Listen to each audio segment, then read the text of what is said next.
Well, hello everybody, and this is Auntie, and I have a had an opportunity to watch Netflix works a worst ex ever featuring Jeffrey Paschel. Was it Paschel? Shall this was a mess. Let's get into it, shall we? Oh yes, we shall.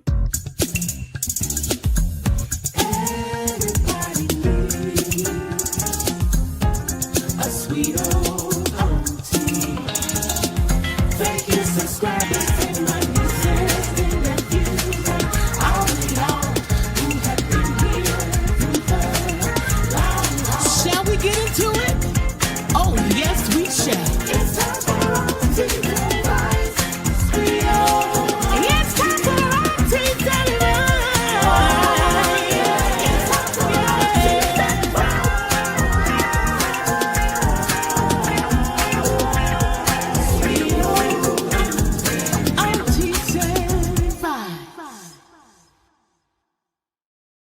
Well, welcome back, everybody. And this is Auntie. And if this is your first time being here, please like, comment, and subscribe to the channel. And to all of my new subscribers, thank you all so much for hitting that subscribe button and joining this family. To all of my nieces, nephews, and my members who have been here with me for the long haul, thank you all so much for your continued support. Y'all, I had saw on it that there was an advertisement on Netflix. Um and Jeffrey Pascal, one of the people who was on 90 Day Fiancé, was featured on it. And I was like, okay, I don't feel like talking about it. I don't want to talk about it. I don't even want to look at it. I don't want to give him any kind of shine or light or anything like that, right? But then something was like, you know what, Auntie, go and look at it and, see what you see or whatever. As you all know, I have been doing, and I keep saying it, I have been doing 90 Day Fiance reviews from day one, A1. Many of those videos are gone, and some of them are still hanging around. And he was one of the people that I reviewed back in the day, and I just absolutely did not like him. So when all of the stuff started going down with him, um, I was like, oh, okay, giving my opinion basically about it, but not a lot. Back in the day in 90 Day Fiance, myself and another creator, we used to be the ones that were getting the interviews, meeting the cast, talking to them behind the scenes. I have learned not to do that. I don't really want to know these people in a personal way at all. Because some of them that we have, I just don't particularly care for. Some people get, up close and personal with them, and want to interview them and stuff like that, and come to find out that some of them are racist, okay, in my opinion. And they just not, some of them just not good people. These are my opinions. But Jeffrey was one of the ones I never liked from day A, from the very beginning. And I don't care a lot about Varya either. um And so we gonna just go ahead on and start talking about this. Absolutely, baby. Okay. 1161 Linda. Hey, sweetie. Said I never liked him from the beginning. Miss Kelly's 29 said me either, cousin. Okay. Olivia. A lot of the cast are mentally unstable. Thank you so much, Just Scrapping, for the $5 super chat. Thank you, sweetie. I really do appreciate you blessing the channel with that. That is so sweet of you. Let me give you a little Oh, something. no, you didn't. Oh, no, you didn't. Thank you for that super chat. Now let's get on back into this foolishness, shall we? Oh, yes, we shall. Thank you, sweetie. I do truly appreciate it. That is so kind of you. So I'm gonna get into it as I get into it, only as I get into it. Okay. Would you say, Boo? I have been waiting for you to do this one, Auntie. My jaw was on the floor. Now there, like I said, there is, was a content creator who was totally defending him. Was rah rah for him and all in his corner, but I think that has just changed. Okay. So let me get into it because I have my notes and all of that kind of stuff, right? And so I always like to try to stay on my notes so that I can stay focused on what it is that I'm talking to y'all about. So again, this is a review of the Netflix Worst Ex Ever featuring Geoffrey. So the story surrounding him began years before reality television cameras ever followed him to Russia on a 90-day fiance before the 90 days.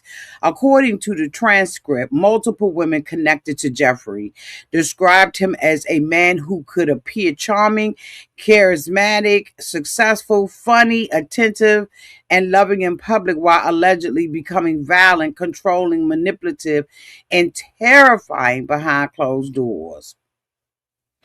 One of his ex-wives said he was like Dr. Jekyll and Mr. Hyde.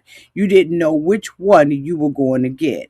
While another one said that he grabbed me and shoved me, threw me on the ground, strangled me, and I genuinely think he was trying to kill me. That was the main character. This documentary then shifted into the story of Kristen Wilson, who said that in 2017 she had just started her dream job teaching after ending a long-term relationship with her college boyfriend Corey. Hold on, y'all.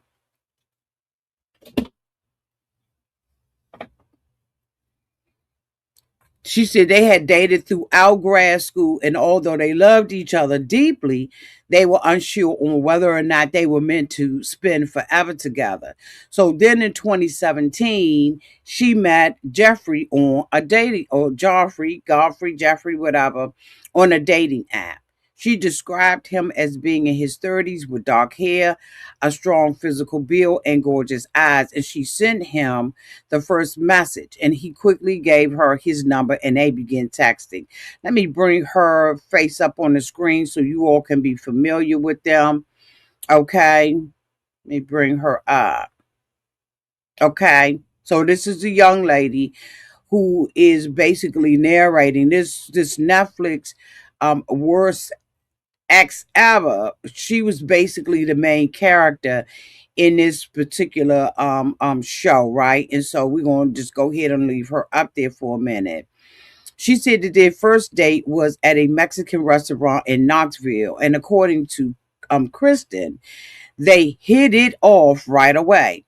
Now, Jeffrey allegedly told her he owned multiple properties around Knoxville and portrayed himself as this successful businessman. He was also working as an actor on television crime shows when she met him, and she thought it was exciting and impressive. So she described him, child, as the total package.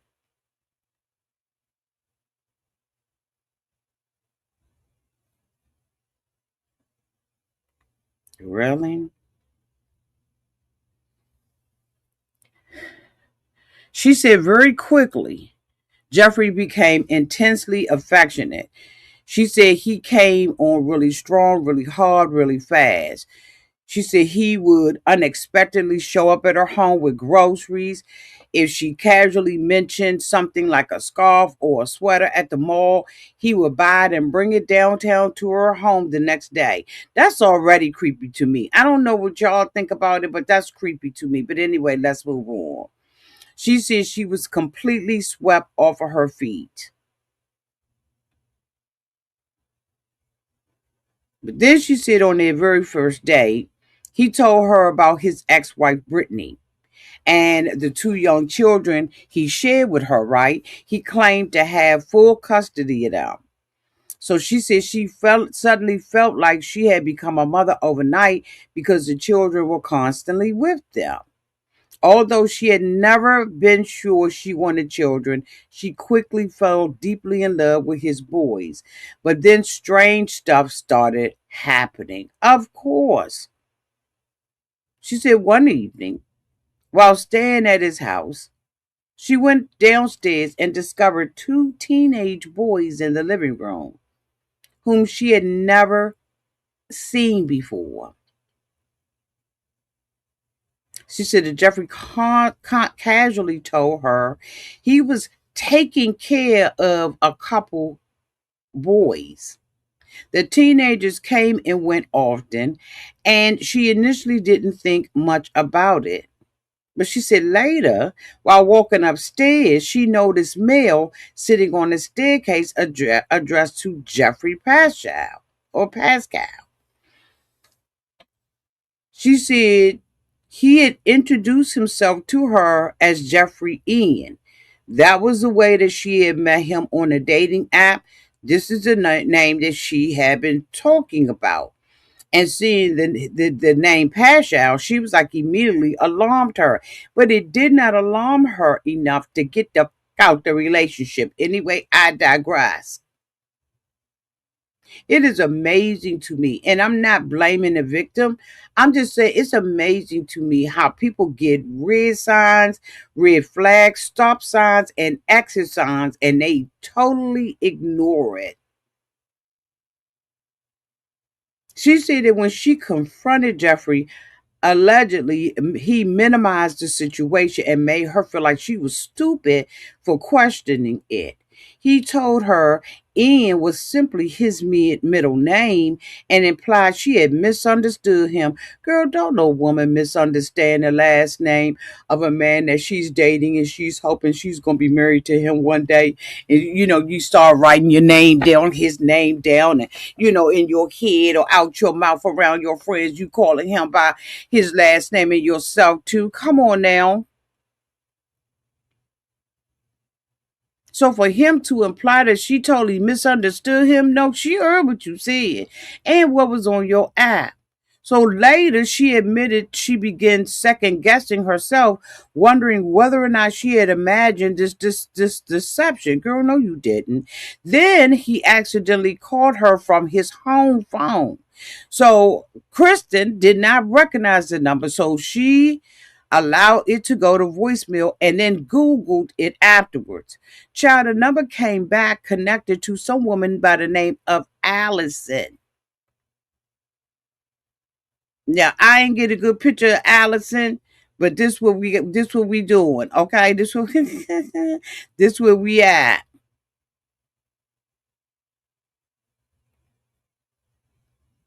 When Kristen searched Alice's name online, she discovered a birth announcement listing both Allison and Jeffrey as the damn parents. That discovery completely changed everything. Jeffrey had previously made it seem as though Brittany and the two younger boys were his only freaking children.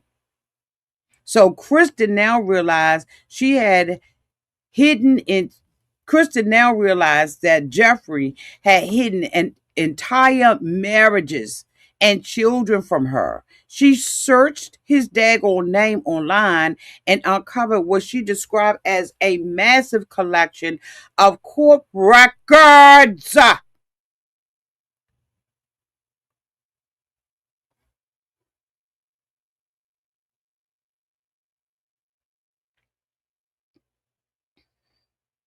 Okay. Yes, Deirdre.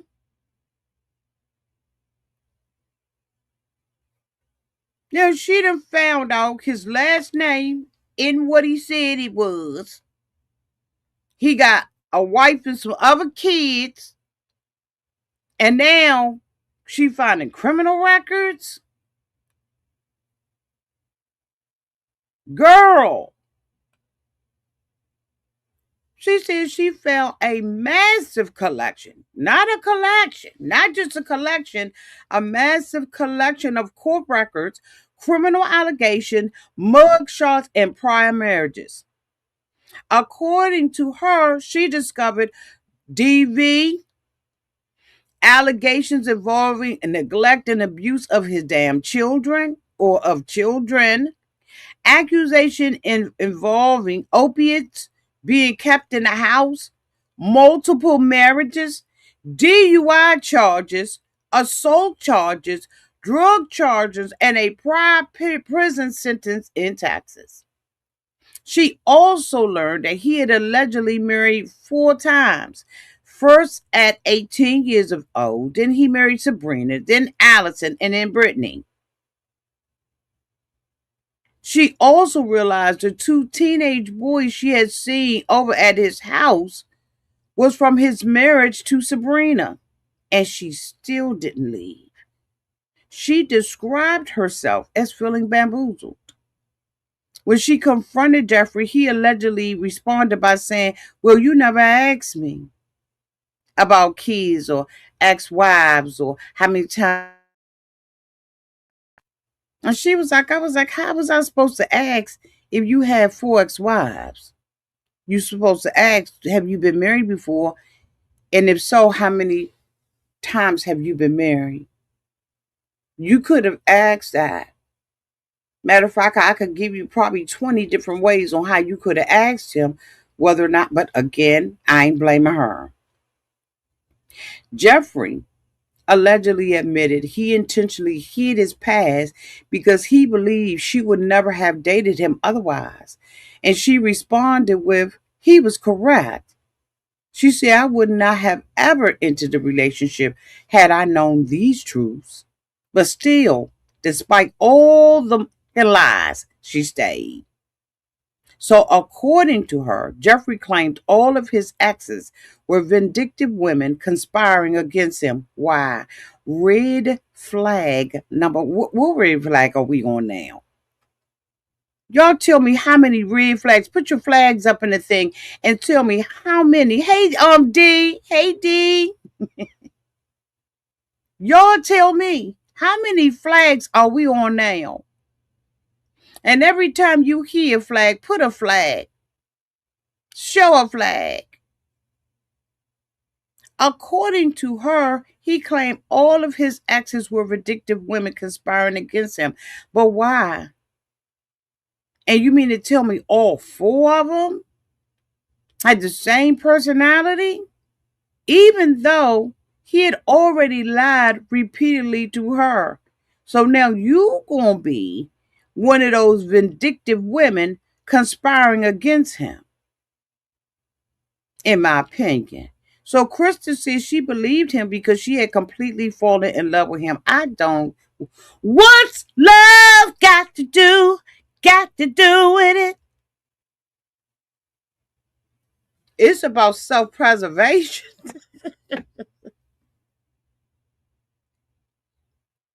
Then the documentary shifted right to the testimony of Sabrina, Geoffrey's second wife. That was the one that I put up there. That wasn't Allison. Sabrina says she met Geoffrey at a Halloween party when she was 25 years old. She described this mofo as charismatic, cultured, and ambitious, funny, and exciting to be around. She said everyone envied their relationship because in the beginning it felt full of fun and laughter and love. But Sabrina said cracks started to appear early. She said during their engagement that Geoffrey allegedly became enraged during an argument and knocked her down into the entertainment center, causing her to fall. She said the violence happened quickly and shocked her, but she ignored the red flags because she was in love. They married on April Fool's Day of 1998, and Sabrina became pregnant during their honeymoon. She said Geoffrey changed almost immediately after that. And according to her, he became constantly agitated. Any and everything she did triggered him. He shoved and he hit her. He screamed at her and kicked her while she was pregnant. She said she became terrified she would lose her baby and learn to keep her mouth shut and comply with whatever he wanted. Sabrina alleged that Geoffrey then became intensely controlling. She also went on to claim that he turned off the electricity if she stayed awake too late. What the? Can you imagine Pepco? Can you imagine how many times I would be dialing Pepco and asking them what is going on with the electricity in my house? She said he isolated her in a rural home, far from her neighbors, shut off the phone, controlled her car, the transportation, prevented her from seeing her family, and left her without friends or support.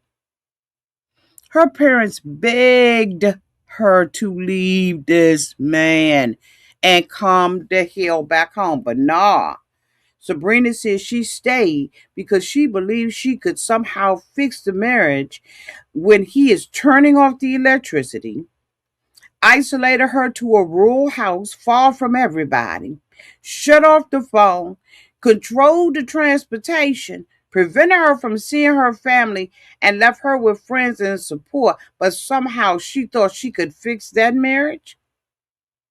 Then she described Jeffrey's alleged drugs activity. She said that cocaine was his thing. He used cocaine, he dealt cocaine, and later expanded into large scale dealing because he wanted more money. I see them flags.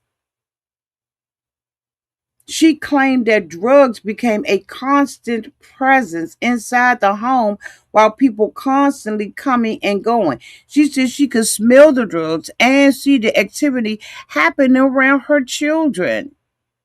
Eventually, Jeffrey allegedly took Sabrina's vehicle and claimed he was driving to Texas to pick up a friend.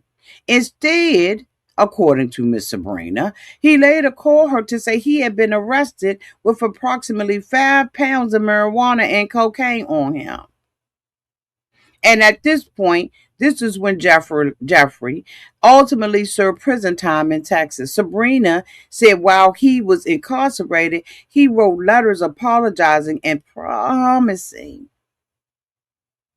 to become a better husband and father, and she believed this mofo and hoped prison had changed him. Prison don't change nobody. But once he returned home, she alleged that the abuse that he had started off with before he went up in that mofo escalated.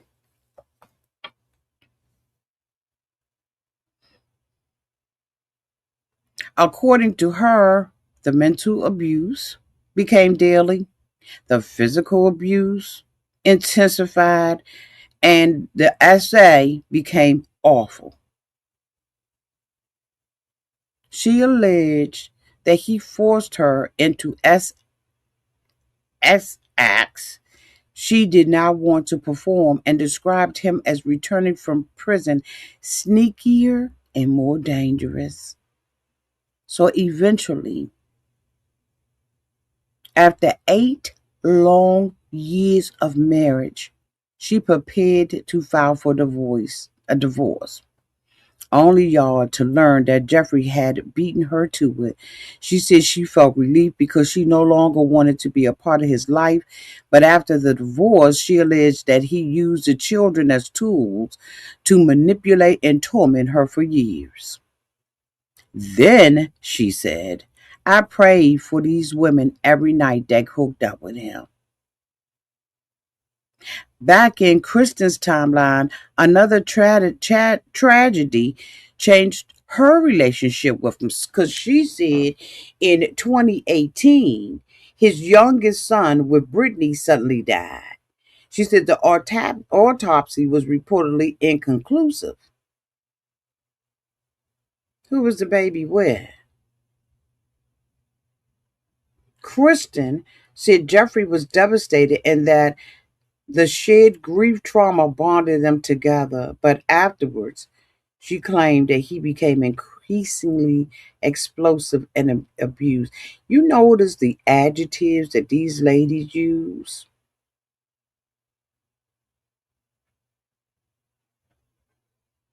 Y'all notice the adjectives? She said he pinched her, twisted her arms and fingers, choked her, threw her around rooms, smashed furniture, tore apart her ripped her money up. She said he tore her pocketbook up and the money inside of it and isolated her too from her friends and her family. She said that he forced her to stay primarily at his gated property in the countryside rather than at her own home in Knoxville. If arguments occurred and she wanted to leave, she claimed she could not escape because he controlled the electronic gate. Now, one of the content creators who was very good friends and an advocate for him for a very long time, in my opinion, said that he had went down to his property and he noticed that he couldn't get out that MFing gate. So that wasn't just a little lie. That wasn't exaggeration because that content creator said they couldn't get out that mofo either. Now, she said during one particular frightening incident, Kristen said she triggered the emergency SOS feature on her iPhone while Geoffrey was attacking her. She alleged that Geoffrey ripped one of the phones from her hand before she could speak to dispatchers. Although 911 called back, no officers came at the time. And then she described the relationship as a constant cycle of violence, blocking her communication, begging for forgiveness, emotional manipulation, and reconciliation. And she said that he would cry and beg on his knees, promised to change, and use emotional tactics to pull her back into the relationship.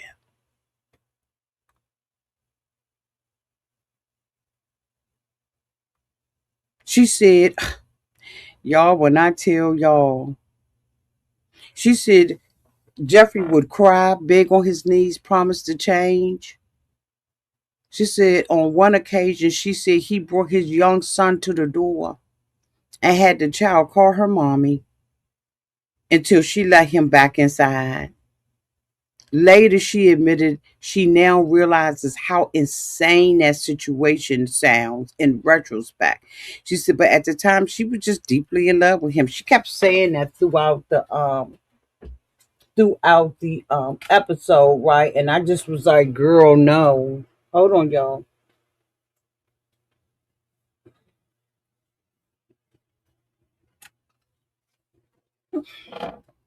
But according to Kristen, the normal excitement of an engagement never came.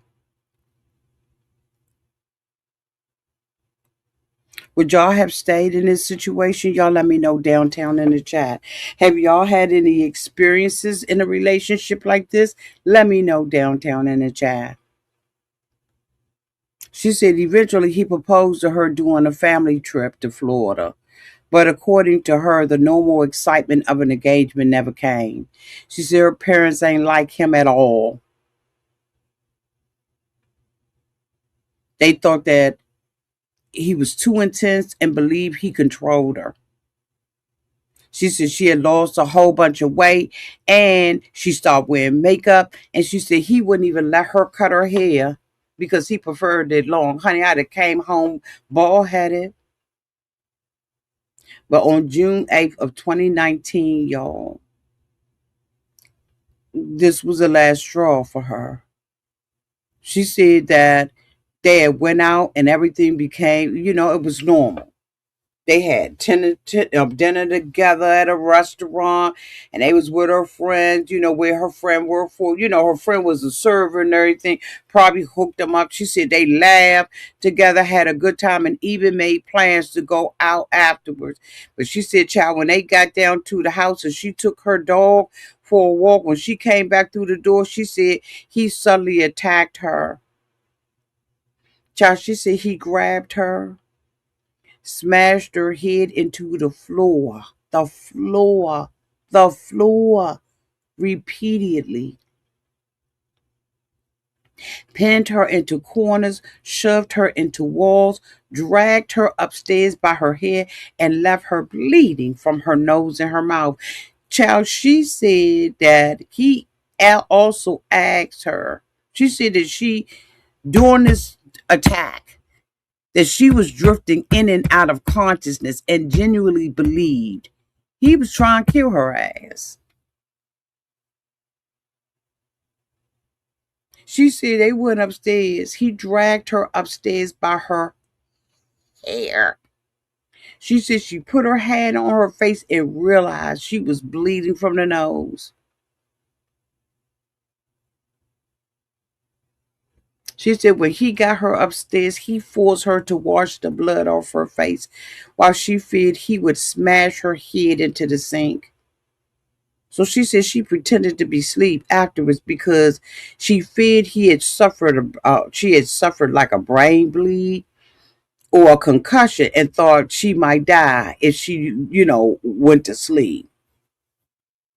Just she said once he fell asleep, honey, she escaped barefoot. I know she was on her tippy toes like a ballerina in that. She said she ran down the driveway and ran to her neighbor's house for help. And then the Knoxville officers responded to a 911 call by her neighbor. At this point, it's 1:49 in the morning, and this happened on June 9th of 2019. Officers said they found Kristen sitting on the floor of the neighbor's kitchen with a massive bruise on her forehead and injuries consistent with a violent assault. They said that they documented bruises, abrasions, blood splatters, and injuries across multiple areas of her body. So the officers went on over there to Geoffrey's house while she was safe downtown at the neighbors. He allegedly answered the door immediately, acting all hyperactive and speaking all fast. One of the officers believed that he appeared to be under the influence of some stimulants, such as cocaine or methamphetamine. So Geoffrey allegedly tried explaining away Christian injuries, right? And at one point suggested that she did it to herself. What the? First of all, when they came in the house, he got the spazzing all out and everything. And they had to tell him 3 times to go and sit himself down and gather himself. And the officer, Geoffrey still kept on talking. And the officer was like, I ain't going to tell you no more. He sat down then.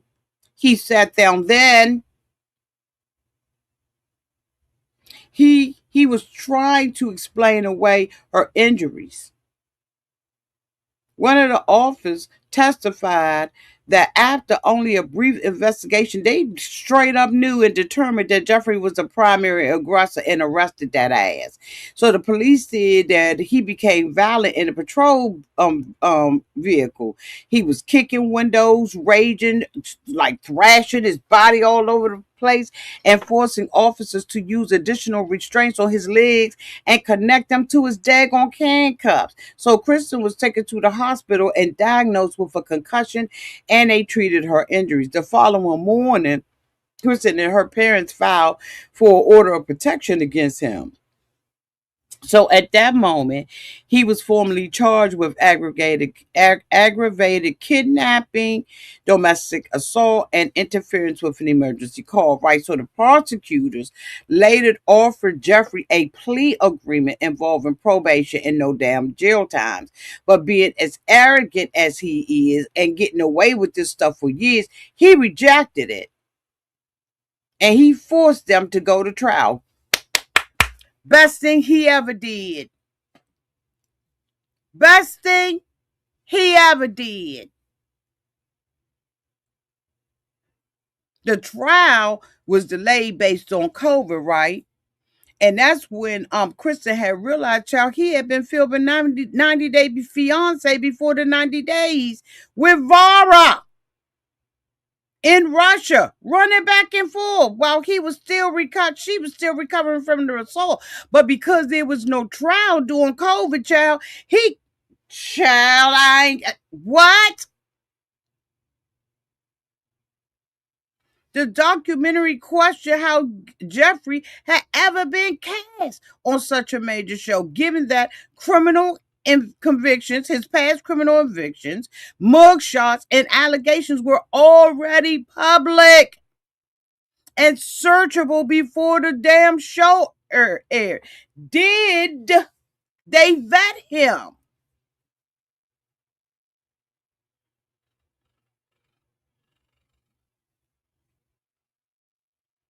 Y'all know it's some questionable people on these damn shows that we be looking at. All kinds of stuff be happening, especially Love at the Lockup. But we already know they criminals. But some of these shows, it be the weirdest people doing the weirdest. But she said, despite all of that, Geoffrey gained a fan base online through Cameo, YouTube, and social media. And he did. Because there were people out here whoop banging in the street. Whoop banging in the street.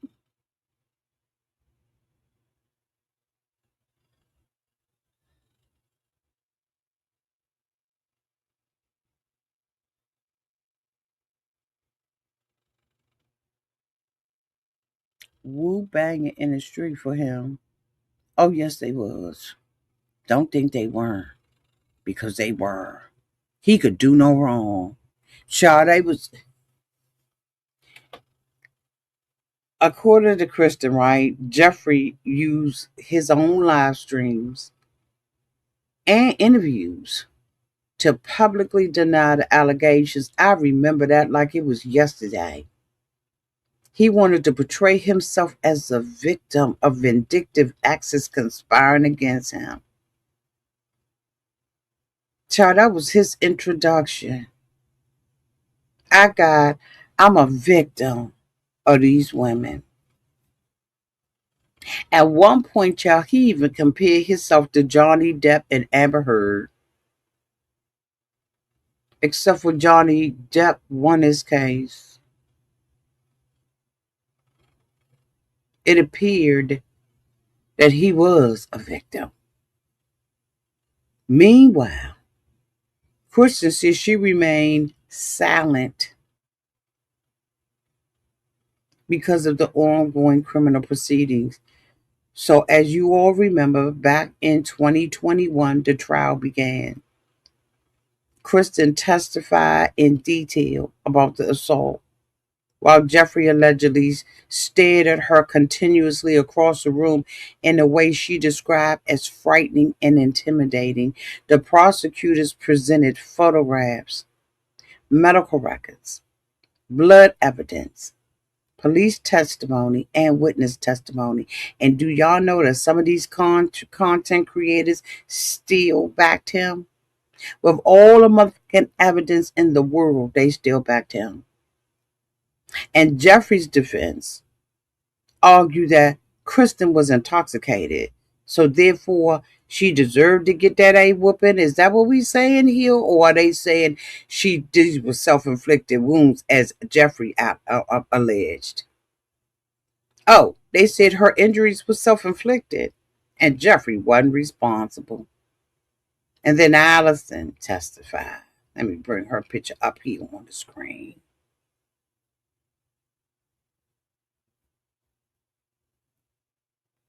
Y'all meet Allison.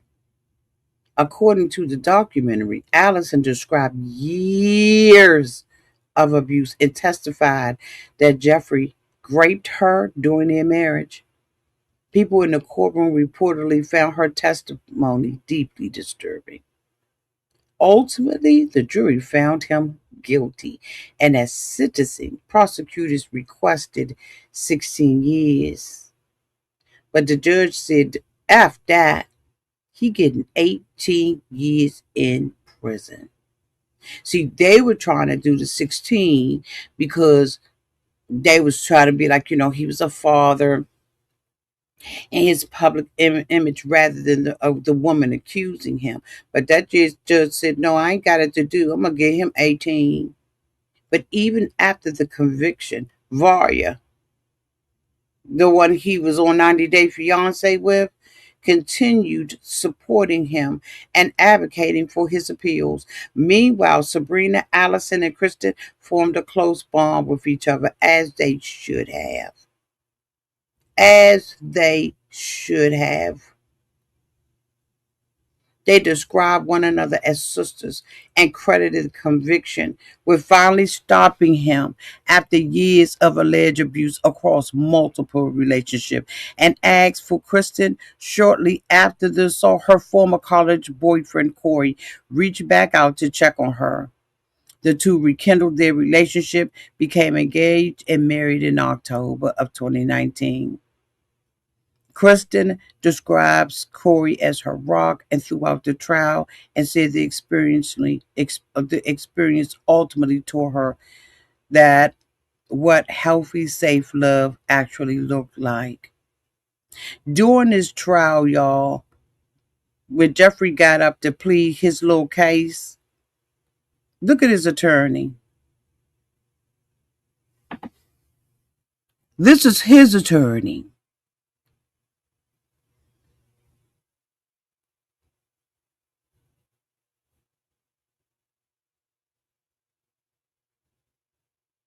This is Jeffrey's attorney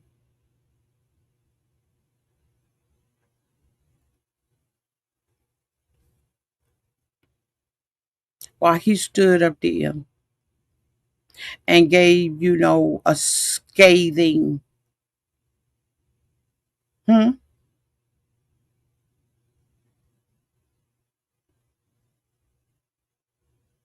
The thing about it is, instead of him speaking to the victims and being remorseful, he tried to talk about what kind of good guy he was, and he helps people and he gets joy in that. Jeffrey was one of the most arrogant, for no reason at all, cast members that I had ever seen at that time.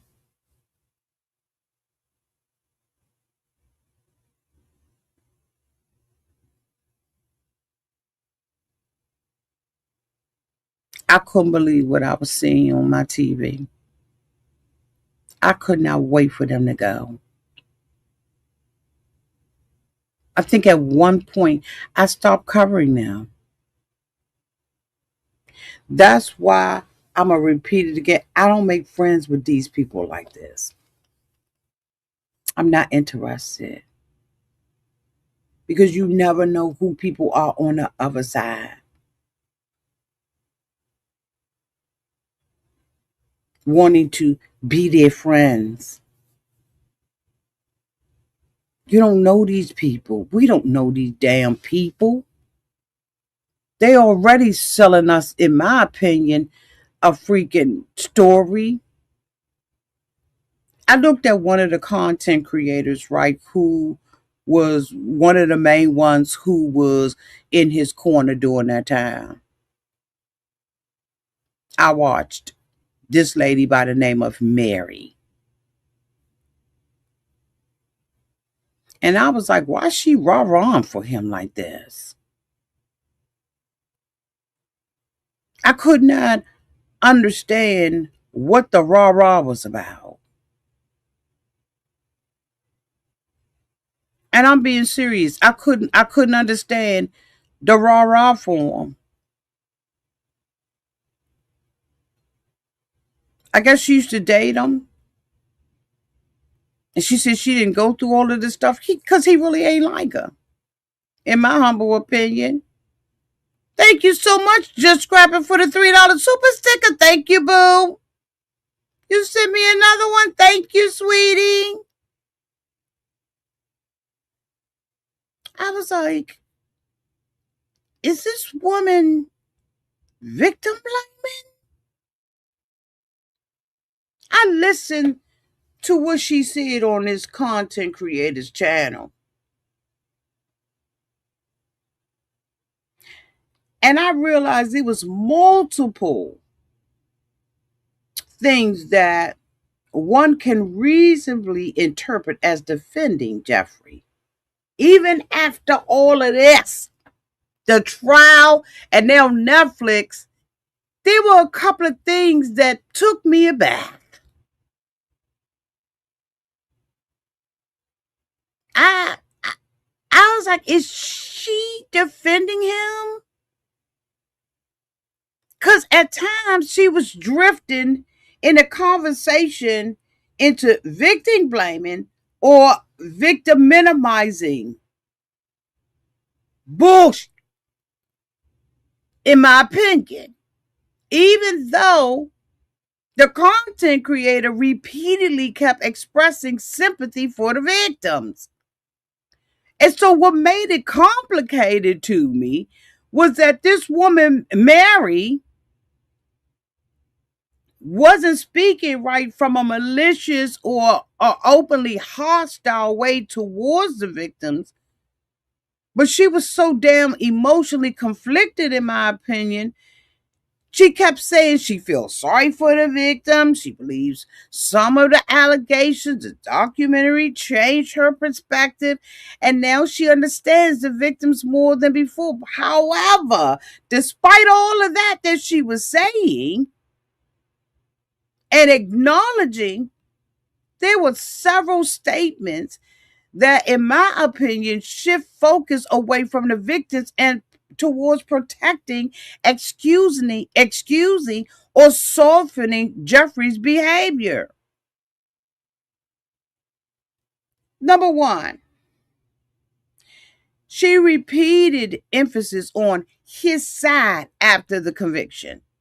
One of the strongest examples in the conversation, in my opinion, is the repeated insistence that Geoffrey still deserves his side heard, despite acknowledging he was convicted in court. He had an opportunity. Hold on, y'all. He had an opportunity with his lawyers to do just that. She goes on to say everybody has a side here. He does have a side.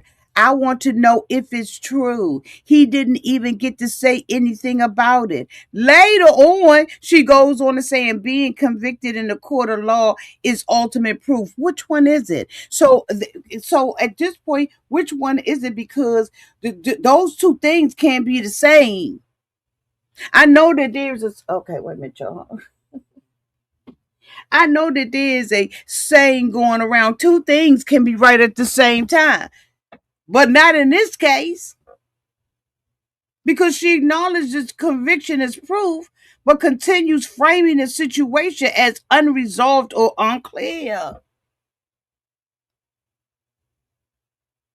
So at this point, this can feel like minimizing to victims because it's very subtle, right? Suggests that abuse allegations are still up for debate even after a legal finding. Then she explained or rationale controlling behavior. See, this is why a lot of women don't come forward, and a lot of men, because men go through this abuse as well. There were moments where controlling behavior was softened, in my opinion, or contextualized rather than clearly condemned. For example, when discussing a woman's crying after breaking a dish, this woman says, could I see him being aggravated? What led up to that? Had they broken a bunch of dishes in the past? In my opinion, that is a classic rationalization, whatever.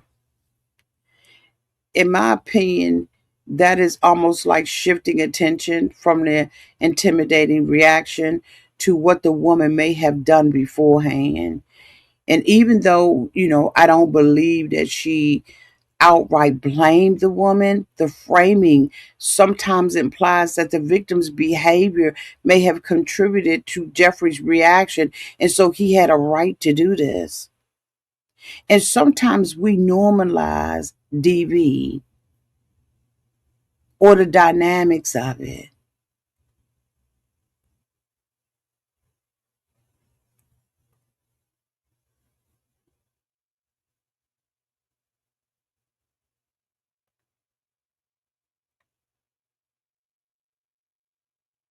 She discussed her own history and says, I've been a victim. I've had 100, I have 100 started it too. But then the content creator added relationships have their upfalls and downfalls.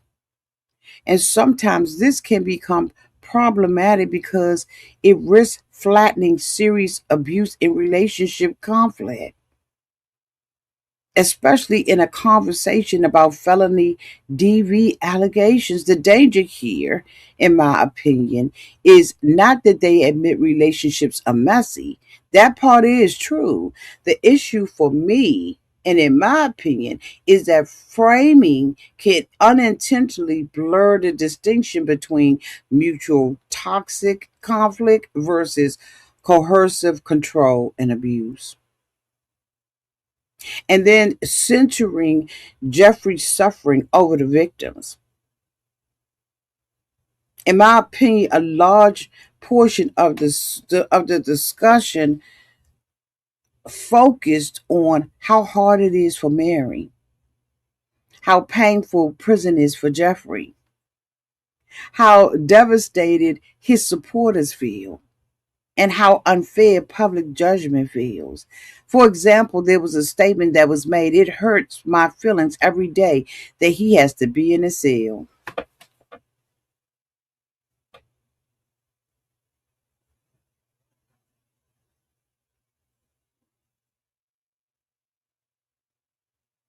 After everything that he was convicted of, because it wasn't like he wasn't convicted. It wasn't like he wasn't found guilty. It wasn't like he wasn't punished to 18 years in prison. In my understanding, this may be emotionally understandable, right, from someone who cared about him.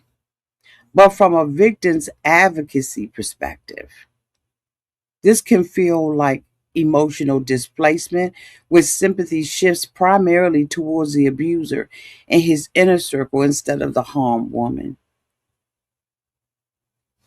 I've told you all repeatedly, if you've been here, if you knew you're going to hear this for your first time, I am a survivor of DV. And I know how this feels.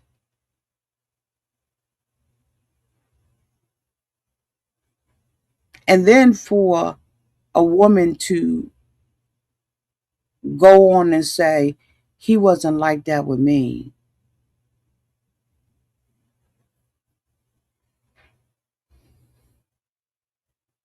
This, in my opinion, is one of the most common defenses that people use to justify abusive people. I ain't see it like that. I ain't see her like that. She wasn't like that with me. He wasn't like that with me. When people stand around and say, that's not who he was to me. He wasn't like that to me. He was kind to me. We was good. My experience was different.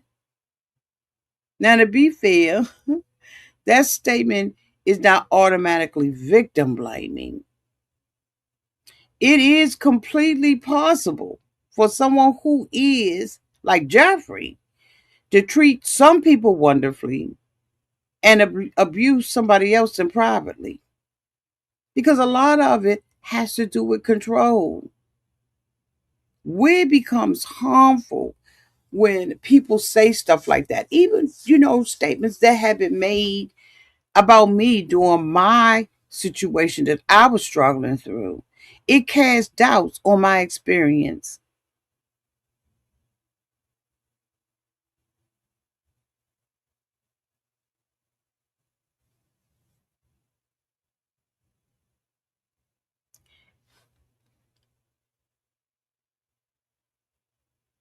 While this person was talking, right,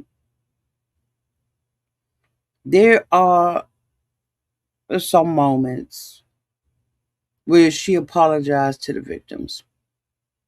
She says she believes some of what they said. She admits to having some light bulb moments, admits Geoffrey manipulated people, and says she felt guilty for defending him publicly. But those moments matter because they show that maybe she is not simply attacking the victims, right, or calling them liars.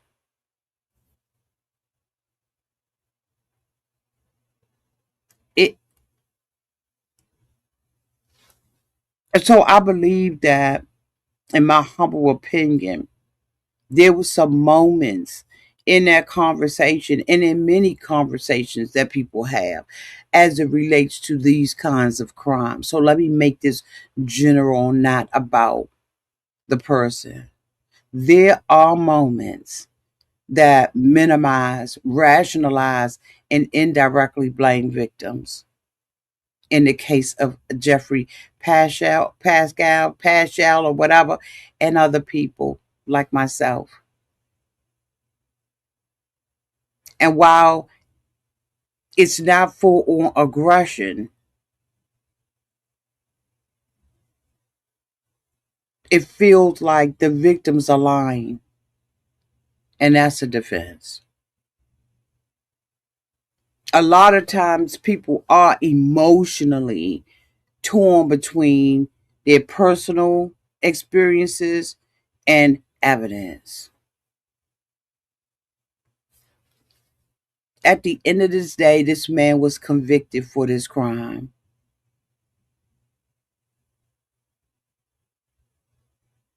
Sometimes some of the things that we can say can absolutely feel invalidating to victims, even if you do not intend for them to be that way.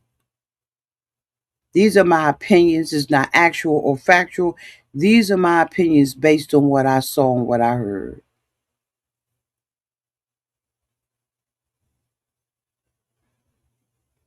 People have to understand that Geoffrey Paschel or Pascal or whatever his name is did not get 18 years based on allegation, but 18 years based on facts.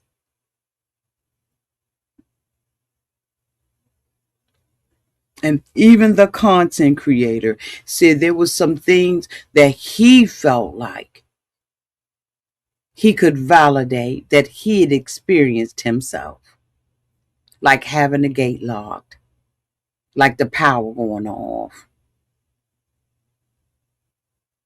Women are to be believed.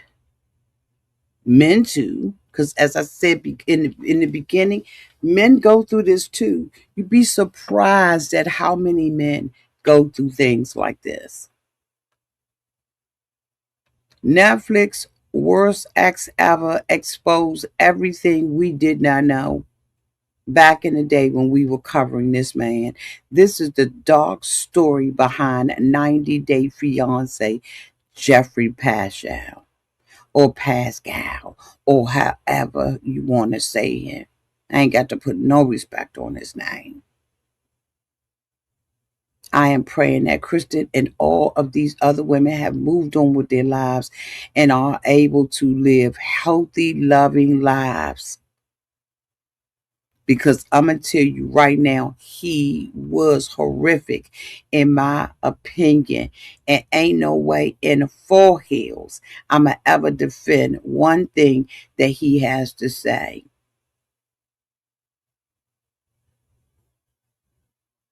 Period.